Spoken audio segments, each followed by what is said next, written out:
Morning students, +1 class. आज हम economics का करेंगे। एग्ज़ाम से पहले हमने स्टार्ट किया था इलास्टिसिटी ऑफ डिमांड वाला चैप्टर, उसको फिर से एक बार रिवाइज़ करेंगे। अच्छा, तो आपको तो ये पता ही है कि what do you mean by demand. Demand क्या होती है? डिमांड का मीनिंग होता है कि एक बंदा है, जो एक कंज्यूमर है, जो कुछ भी परचेज़ करने के लिए रेडी है, उसके पास उसको परचेज़ करने के लिए सफिशेंट मनी भी है और उस मनी को खर्च करने के लिए विलिंग भी है, उसको कहेंगे डिमांड। डिमांड का मतलब ये नहीं, पहले भी हमने पढ़ा था ना कि डिमांड का मतलब ये नहीं है कि हम किसी चीज़ को लेना चाहते हैं। फॉर एग्जाम्पल मैं बाइक लेना चाहती हूँ बट मेरे पास सफिशेंट मनी नहीं है, ठीक है, तो मैं मेरे पास अगर पैसे ही नहीं है तो मैं उस कमोडिटी को कैसे परचेज़ करूँगी, तो उसको हम डिमांड नहीं कहेंगे। डिमांड क्या है कि हमारे पास सफिशेंट मनी भी है, हम उस मनी को एक्सपेंड करने के लिए, खर्च करने के लिए रेडी भी हैं और हम खर्च करके पैसे को और चीज़ परचेज़ कर लेते हैं। मतलब जैसे हमें बाइक चाहिए तो मैंने परचेज़ कर ली, ठीक है, उसको कहेंगे डिमांड। वैसे ही आज हमने एक कंसेप्ट करना है elasticity of demand. Elasticity of demand का मीनिंग क्या है कि क्वांटिटी डिमांडेड ऑफ कमोडिटी। हम किसी भी चीज़ की क्वांटिटी में चेंज लाते हैं। कैसे चेंज करते हैं हम किसी भी क्वांटिटी में, कैसे चेंज लाते हैं? जैसे ही किसी चीज़ के प्राइजेज़ में चेंज आते हैं या हमारी इनकम में चेंज आती है या प्राइजेज़ में चेंजेस आते हैं, तो उसी अकॉर्डिंग ही क्वांटिटी डिमांडेड में भी चेंज आ जाते हैं। हमारी क्वांटिटी डिमांडेड को कौन इफ़ेक्ट करता है? Income, price of related goods, ठीक है। इलास्टिक का मतलब होता है खींच के जितना मर्जी एक्सपेंड किया जाए, जितना मर्जी लंबा कर लें। तो इलास्टिसिटी, अब हम इलास्टिसिटी का मीनिंग क्या है कि हमारी डिमांड को कौन कौन सी चीज़ें इफ़ेक्ट करती हैं। एक प्राइजेज़ इफ़ेक्ट करते हैं, एक इनकम, सबसे मेन इनकम कितनी है हमारी, आमदन कितनी है। लास्ट वन है price of related goods. Related goods होती हैं, आगे भी करवाया था मैंने, सब्सटीट्यूट गुड्स उनको कहते हैं रिलेटेड गुड्स, ठीक है। प्राइस ऑफ रिलेटेड गुड्स या कॉम्प्लीमेंट्री गुड्स, ठीक है। इलास्टिसिटी ऑफ डिमांड को मेजर पॉइंट्स कौन से इफेक्ट करते हैं? Price, income, related goods. Next है आगे डेफिनेशन, डॉले ने दी है। Elasticity of demand measures the responsiveness of quantity demanded of good. हम कितनी क्वांटिटी जो है गुड की परचेज कर रहे हैं, to change in its prices. जैसे ही प्राइजेस में चेंज आए या प्राइस ऑफ अदर गुड्स में या चेंज इन इनकम में आए कंज्यूमर में, तो हम कितनी क्वांटिटी की डिमांड कर रहे हैं, उसको कहेंगे elasticity of demand. Elasticity of demand को मेजर करने का तरीका क्या है कि कितनी क्वांटिटी में चेंजेस आए हैं। क्वांटिटी में चेंज आए हैं उसको बताने का हम कैसे बता सकते हैं कि चेंज इन प्राइस, कितने प्राइजेस में चेंज आए हैं, कितने इनकम में चेंज आए हैं, कितने अदर गुड्स के प्राइजेस में चेंज आए हैं। उसी अकॉर्डिंग ही किस में चेंजेस आ जाएंगे? क्वांटिटी डिमांडेड में। क्वांटिटी में किस अकॉर्डिंग चेंज आते हैं? जिस अकॉर्डिंग प्राइस, इनकम में चेंजेस आएंगे। जैसे ही प्राइस बढ़ जाएंगे क्वांटिटी हम कम कर देंगे। अगर अदर गुड्स मतलब सब्स्टिट्यूट गुड्स के प्राइसेस में चेंज आएंगे, कॉम्प्लीमेंट्री गुड्स के प्राइसेस में चेंज आएंगे, तो हम तब भी अपनी क्वांटिटी को इंक्रीज डिक्रीज करेंगे। सब्स्टिट्यूट गुड्स, अदर गुड्स मतलब substitute goods, substitute T and coffee, coffee महंगी होने पे टी की डिमांड पे जो इफ़ेक्ट पड़ेंगे। कॉम्प्लीमेंट्री गुड्स जो जिनकी डिमांड एक दूसरे से कनेक्टेड होती है, जैसे कार, पेट्रोल, कार के प्राइसेस, पेट्रोल के प्राइसेस इंक्रीज़ होने के से कार की डिमांड में जो इफ़ेक्ट पड़ेंगे। तो किसी भी चीज़ के प्राइसेस में चेंज होने से क्वांटिटी डिमांडेड में जो चेंजेस आएंगे उनको कहेंगे इलास्टिसिटी ऑफ डिमांड। नेक्स्ट है types of elasticity of demand. 3 types हैं, price elasticity of demand, income elasticity, cross elasticity of demand. अभी मैं बता चुकी हूँ कि प्राइस इलास्टिसिटी ऑफ डिमांड क्या होता है कि जिस अकॉर्डिंग प्राइसेस में चेंजेस आएंगे उस अकॉर्डिंग क्वांटिटी डिमांडेड में चेंजेस आ जाएंगे। अगर प्राइसेस बढ़ जाएंगे तो डिमांड कम हो जाएगी, अगर प्राइसेस कम हो जाएंगे तो डिमांड बढ़ जाएगी। हमारी डिमांड किस पे डिपेंड करती है? प्राइसेस पे। सेकेंड फैक्टर्स है, सेकेंड टाइप है इनकम।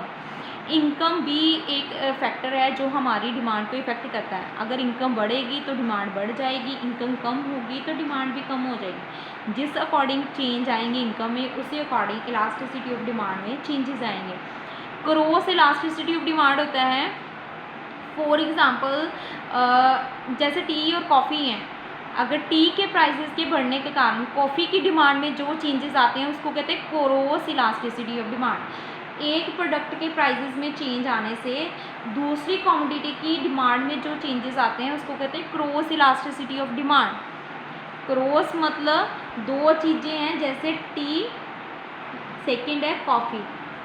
कॉफ़ी टी के प्राइसेस में चेंज आने से, टी के प्राइसेस के इंक्रीज़ होने से कॉफ़ी की डिमांड में जो चेंजेस आएंगे उसको कहेंगे cross elasticity of demand. Next आगे देखो, फर्स्ट पॉइंट करेंगे आज हम, आपके सिलेबस में प्राइस इलास्टिसिटी ऑफ डिमांड ही है। Meaning of price elasticity of demand. Price elasticity of demand को डिफाइन किया जा सकता है percentage change in quantity demanded and percent due to change आए क्वांटिटी डिमांडेड में। क्यों चेंज आए? Percentage change in price of commodity. Prices of commodity में चेंज आने के कारण जो क्वांटिटी डिमांडेड में जो चेंजेस आए हैं उसको कहेंगे प्राइस इलास्टिसिटी ऑफ डिमांड। ठीक है, मेजर कैसे किया जा सकता है कि percentage change in quantity demand, जितने परसेंट चेंज आए हैं क्वांटिटी डिमांड में। क्यों चेंजेस आए हैं? ड्यू टू, किसके कारण चेंजेस आए हैं? Change in on prices of commodity. Commodity के प्राइजेस में चेंज होने के कारण क्वांटिटी डिमांडेड में जितने परसेंट चेंजेस आए हैं उनको प्राइस इलास्टिसिटी डिमांड को कैसे मेजर किया जा सकता करते हैं हम? परसेंटेज में। परसेंटेज कितने परसेंट चेंज आए हैं प्राइसेस में और कितने परसेंट चेंज आए हैं क्वांटिटी डिमांडेड में, उसको कहेंगे प्राइस इलास्टिसिटी ऑफ डिमांड। आगे मेजर करने का, मापने का तरीका क्या है? ईडी मतलब इलास्टिसिटी ऑफ डिमांड। इसका formula percentage change in quantity demanded, अभी बताया, percentage change in quantity demanded over percentage change in price. इसको आगे एक और तरीके से लिख सकते हैं इस फॉर्मूले को, चेंज इन क्वांटिटी डिमांडेड, इसमें बताएंगे कि चेंज इन डिमांड, चेंज को किससे रिप्रेजेंट किया जाता है? डेल्टा से। चेंज आया डिमांड में, नीचे क्या लिखा? Initial demand. इनिशियल डिमांड मतलब स्टार्टिंग में कितनी डिमांड थी। ठीक है, डिमांड बता रहे हैं तो हमने पहले चेंज आया जो डिमांड में ओवर इनिशियल मतलब स्टार्टिंग में जो डिमांड थी। फिर नीचे लिखा चेंज इन प्राइस से, चेंज इन जितने चेंजेस आए हैं ओवर इनिशियल प्राइजेस इनटू क्या करना? 100। परसेंटेज है तो इसलिए इनटू 100 आ रहा है, इसके 100 कटिंग हो गए। इस फॉर्मूले को हम ऐसे भी लिख सकते हैं, चेंज इन डिमांड को क्या से रिप्रेजेंट करते हैं? क्वांटिटी। इनिशियल मतलब स्टार्टिंग में जो डिमांड है उसको सिंपल क्या से, change in prices, initial prices P. फिर डेल्टा, ये डिवाइड में था ना, इसको divide delta P over P. फिर डिवाइड को मल्टीप्लाई में चेंज किया तो पी ऊपर आ गया और डेल्टा वाले नीचे चला गया। फिर हमने डेल्टा वाले एक साइड कर लिए, सिंपल वाले एक साइड कर लिए। नेक्स्ट आगे देखो, इसके बाद इसके हैं डिग्रीज। नेक्स्ट इसके बाद इसकी डिग्रीज हैं। डिग्रीज ऑफ, यहाँ पे price elasticity of demand complete है। नेक्स्ट देखो, degrees of elasticity of demand. Degrees perfectly 5 degrees हैं। परफेक्टली इलास्टिक बच्चे आपकी बुक में भी दी होंगी बट उसमें डिग्रीज नहीं कहा होगा, उसमें स्लोप वगैरह कुछ हेडिंग दी हुई थी शायद ना, slope of demand curve and elasticity of demand ऐसे कुछ थे। हॉरिजेंटल है, वर्टिकल है, ठीक है। वैसे ये देखो परफेक्टली इलास्टिक का हॉरिजेंटल होता है कर्व और इन इलास्टिक का वर्टिकल, ठीक है। देखो पहले, सबसे पहले आप देखो ये degrees perfectly elastic, in elastic, unitary, greater than, less than, 5 degrees है हमारे पास।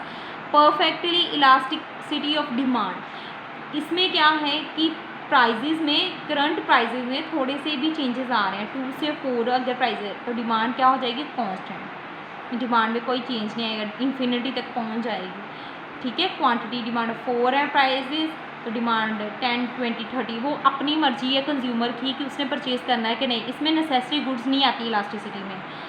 अगर महंगी है तो कोई छोड़ भी सकता है, अगर कोई लेना चाहता है तो ले भी सकता है, उसकी अपनी कंज्यूमर की अपनी मर्जी है कि उसने क्वांटिटी इंक्रीज़ करनी है कि डिक्रीज़ करनी है। इसका कर्व हॉरिजेंटल होता है, एक्स एक्सिस के पैरेलल आता है।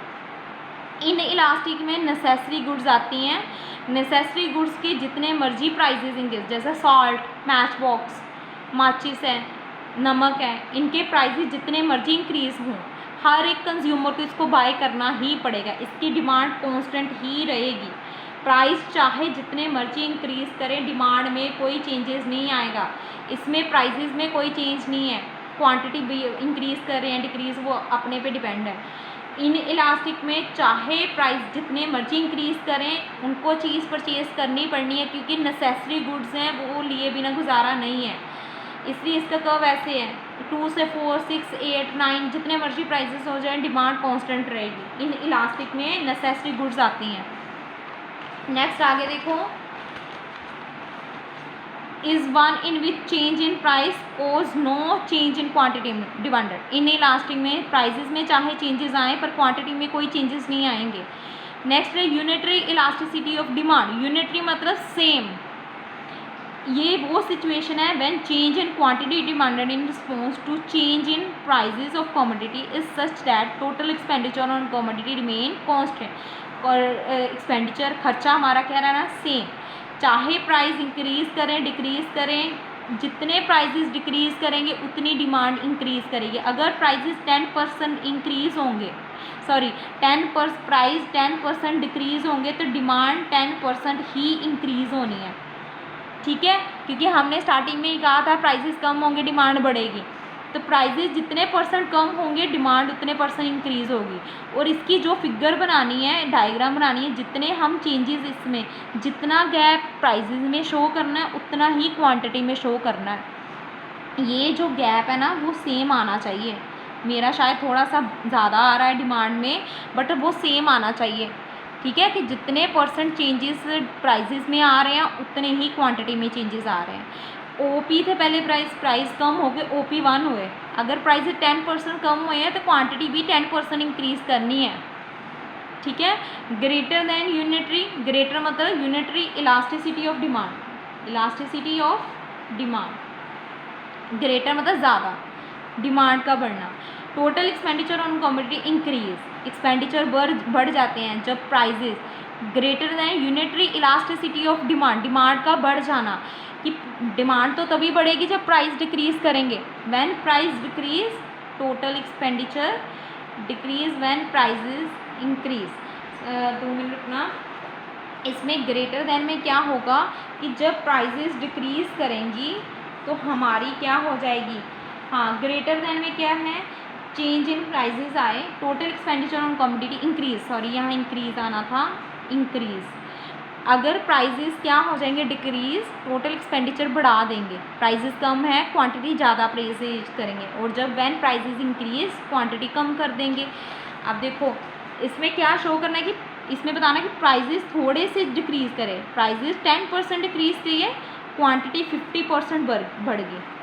प्राइजेस थोड़े डिक्रीज़ किए, प्राइजेस 10% डिक्रीज़ हुए, डिमांड 50% इंक्रीज़ कर दी, ठीक है। उसको कहेंगे ग्रेटर। ग्रेटर मतलब ज़्यादा दिखाना है, तो इसलिए इसका गैप ज़्यादा शो करेंगे। प्राइस थोड़े कम हुए, डिमांड ज़्यादा बढ़ गई। लेस देन में प्राइस ज़्यादा कम हुए, इसमें क्या होता है, जब प्राइसेस कम हो जाते हैं डिमांड कम कर देते हैं, कम बढ़ाते हैं। जब प्राइसेस ज़्यादा थोड़े कम होते हैं तो डिमांड ज़्यादा बढ़ा देते हैं। जैसे ग्रेटर देन में था ना, प्राइस थोड़े कम हुए, डिमांड ज़्यादा बढ़ा दी।